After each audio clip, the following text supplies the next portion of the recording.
He's Dan. I'm Geraldine. And we're from Glasgow in Scotland. We are currently in Mexico, but 10 months ago, that would take it to April 2020. We shipped our truck, Dolly, from Liverpool in England to Newark, New Jersey. And we've spent the last 10 months traveling. From there we travelled west across the US through Pennsylvania to South Dakota and to Glacier National Park. Yeah, and then up through there, through Alberta. Banff and Jasper. Oh yeah, and Kootenay. Yeah. And then on up to BC. Yeah. Down through Whistler, down to Vancouver. Oh, lovely Squamish. Got across to Vancouver Island, then took the ferry across to Washington. From Washington we went up a bit to Seattle, and then we came back down to Oregon, and we followed the Pacific Coast Highway down the Oregon coast. And then came on down to San Francisco. After seeing Yellowstone in the snow, Yosemite. And the snow. Oh no, we were kicked out of Yellowstone. That was in the summer because of the floods. We went to the Hoover Dam and Los Angeles, Zion. Vegas, oh, yes, Zion, Bryce, Grand Canyon. It's just been and awesome. Now we crossed the border into gorgeous Baja, but we can't actually say on the film Baja's gorgeous because we don't want loads of people coming because it's really, really empty compared to California. It feels like we've got it to ourselves. We want to get down to Argentina. But you know what? Plans change all the time. We'll see. So that's our kind of vision at the minute. But things change because things have changed all the time. We end up somewhere going thinking we'll stay here for a night, and we stay for a week.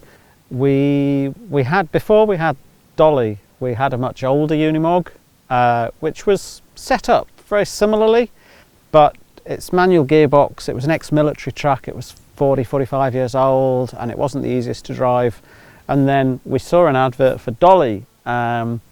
She'd spent her life with the Red Cross in England, and unsurprisingly, there's not that much humanitarian relief needed in the south of England. You know, it's not sort of lots of earthquakes and floods and natural disasters.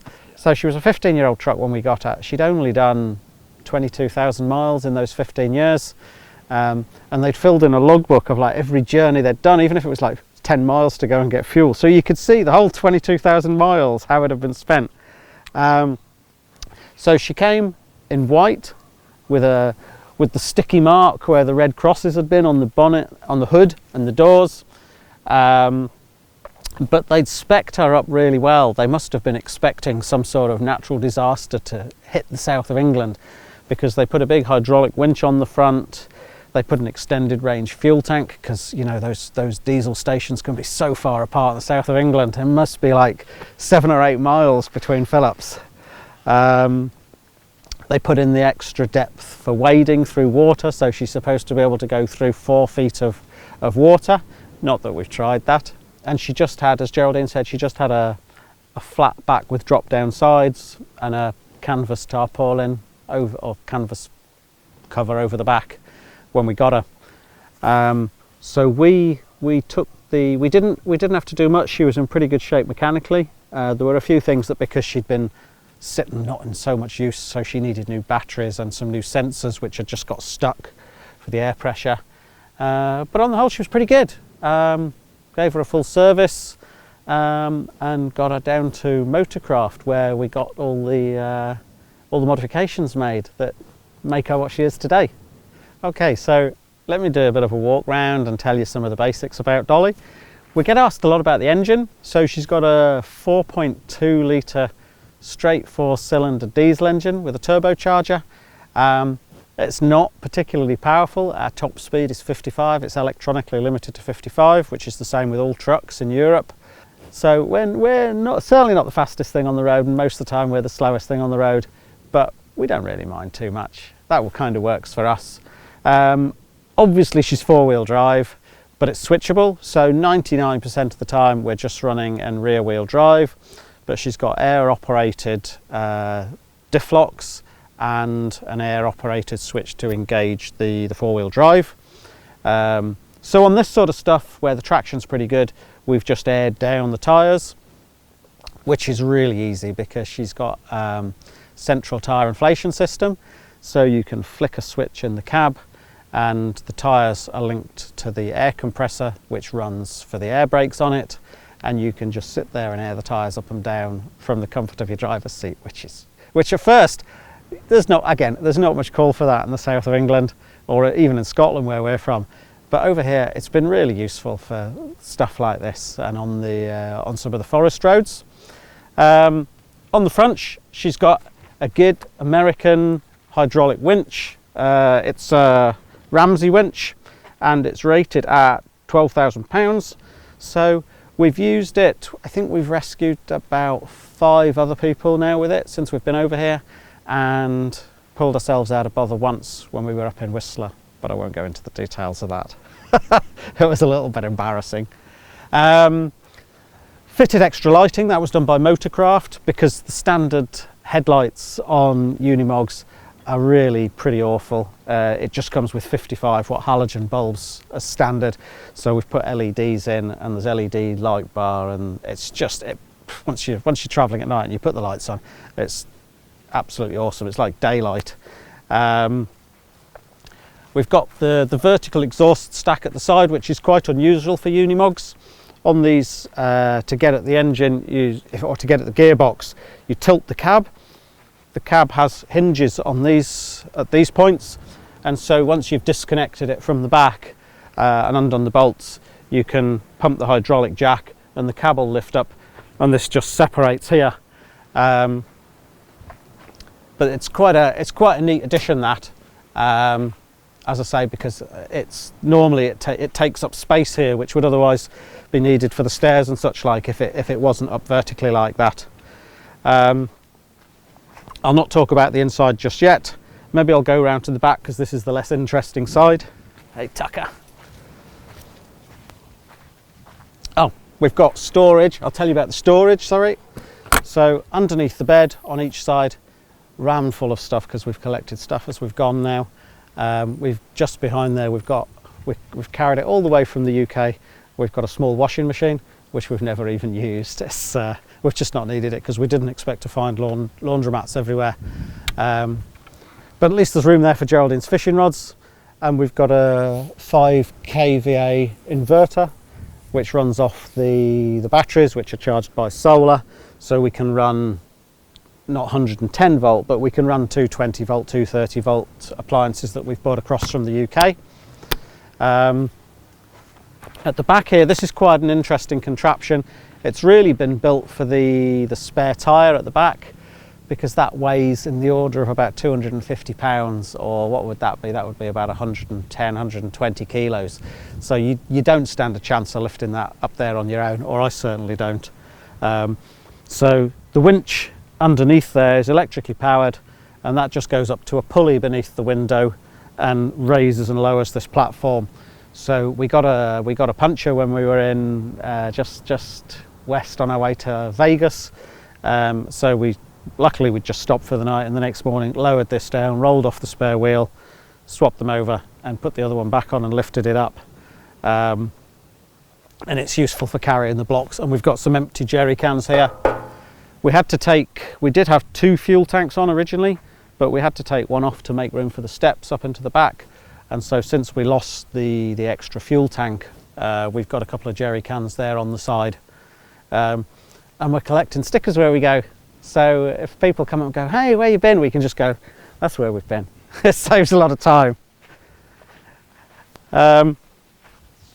This side we've got another storage, and we've got got 2 propane tanks in there. We've probably got, or LPG as they'd call it in Europe, we've got about 44 litres or about 11 gallons of propane storage, which we use for hot water and for heating.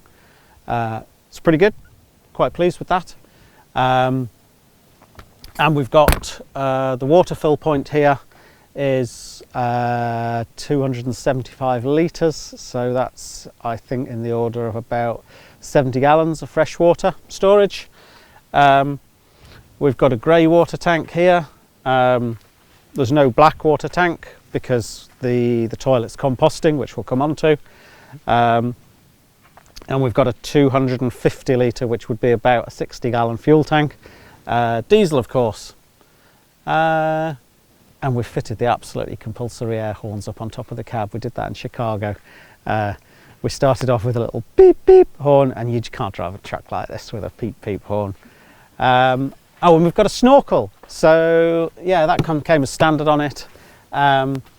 So yeah, you're supposed to be able to drive through the water up to about here, but at least that takes the air intake right up there, and maybe reduces the dust that comes in when you're driving on the dirt roads and such, like, I would guess. Oh, the tyres are monsters, but they're quite an unusual size. I can't think of anything other than the Unimogs that take them. So you end up tending to have to get them from sort of military surplus stores and the like. So when we got a puncture in a couple of months ago, we decided it was time to swap out all 4, and we had to get them shipped across from the other side of the States, over from the East Coast. And the only ones we could find in the States were Continentals. There's only 2 manufacturers, the Continentals and the Michelins, and they have each has pros and cons.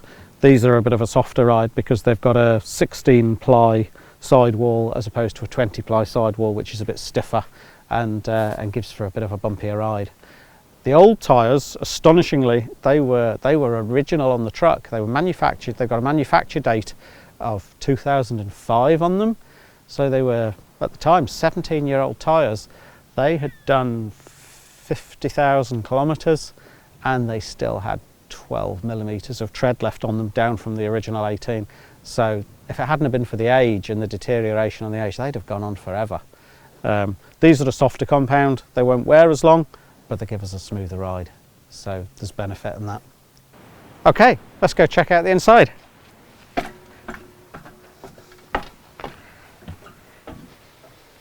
Yeah, so let me show you around the inside a little bit.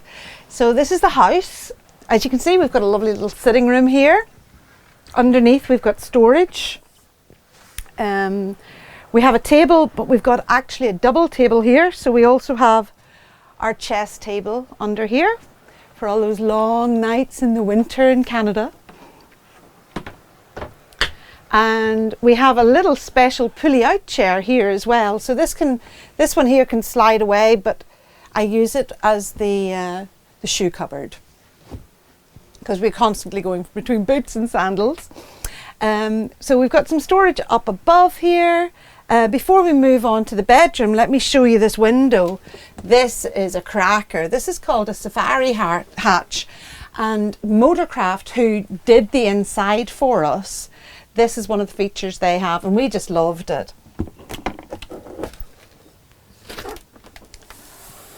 Look at that. Isn't that lovely? And you know something, there's usually a view to go with it, which is always nice. Like Dan said earlier, we had a couple of Unimogs before. One that was, you know, all decked out and had a wee house to it. So we had quite a lot of ideas about what we wanted to take from that previous one and what we wanted to swap around a little bit. And one of the things really important to us was light, because that's one thing you can't change if you don't get it right. So having this combination of lots of opportunities to introduce light has worked really, really well for us. Not just for the views, but just for living. It's really nice. So what else can I show you? We've got the bedroom. Come on into my boudoir. So first of all, lovely detail on the steps. Look at that. So you're never going to catch yourself on that. And up here, oh, I've got the back window. I haven't even opened my windows, my curtains. So we've got a back window, which is great because often, you know, you would park at different angles. So you get a nice view out the back sometimes or out the sides.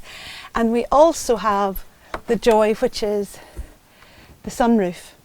So again, nice big sun hatch. You can stand up, get nice wee photographs and all that kind of stuff from there.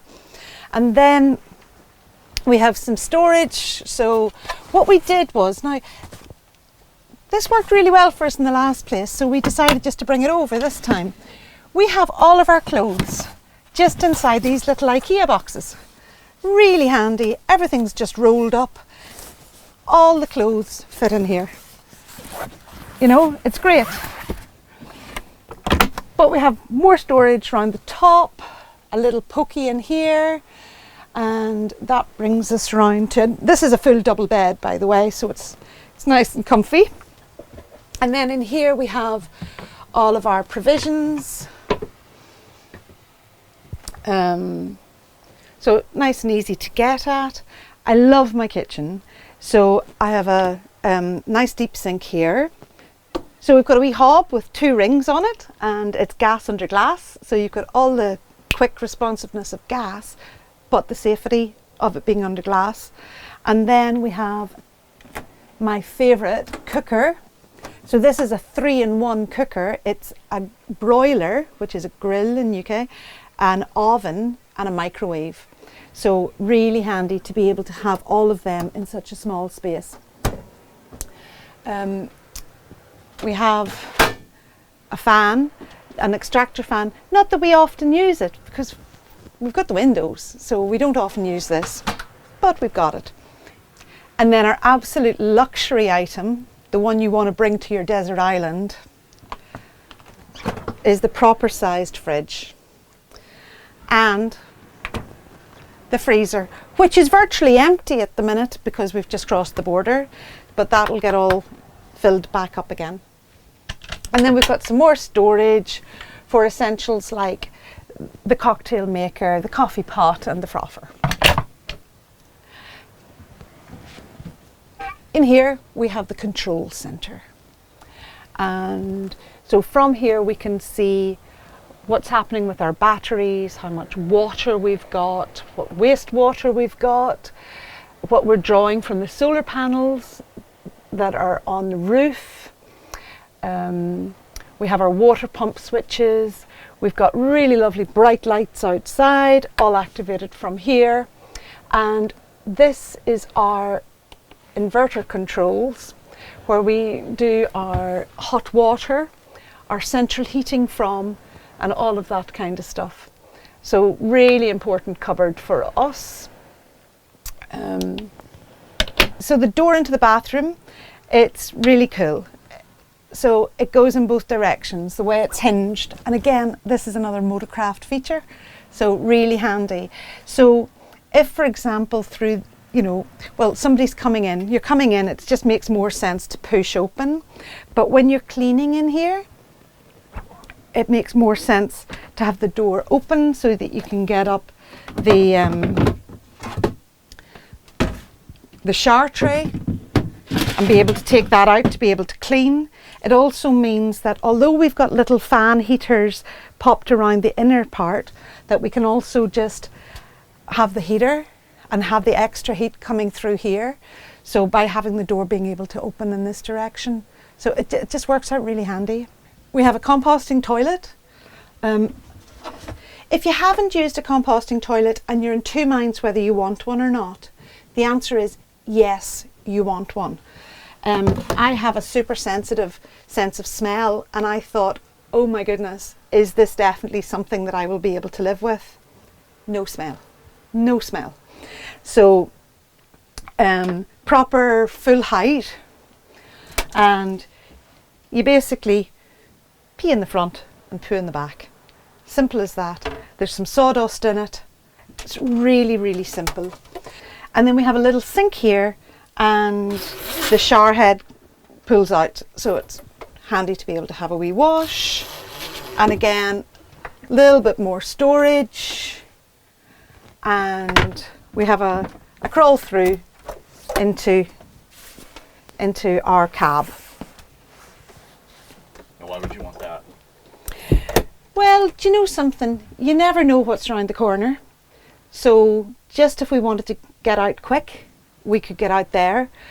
But also, see when you have your shopping and you don't have any refrigerated items, so you don't need to come into the house when you've done the shopping, you just bring it into the cab. You can hide it behind the seat. And then you don't have to carry it down from the cab round to the house because it's such a distance. You can just open up here and you can just take all your stuff through. So it's really, you know, multifunctional.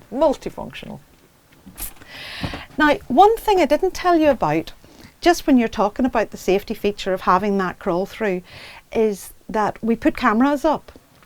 Some other folk had said to us, do that, it's good as a deterrent. Also, you know, see when you have your blinds down at night, if you hear something outside, you don't want to be the nosy neighbour from number 42 twitching your blind and all that kind of stuff. And sometimes you want people to know you're in, and sometimes you'd rather not. So actually, just up in the bedroom area, we've got a little monitor, and we can see the 4 cameras that are at the front, the rear, and either side of the truck. So, you know, it's just useful. You know, you follow the rules of not parking up somewhere you feel uncomfortable, you know, parking up when it's light, all of those things when you're not in a campsite. But, you know, you don't take silly chances, but you just be aware. Oh, do you want to see my fan? So this,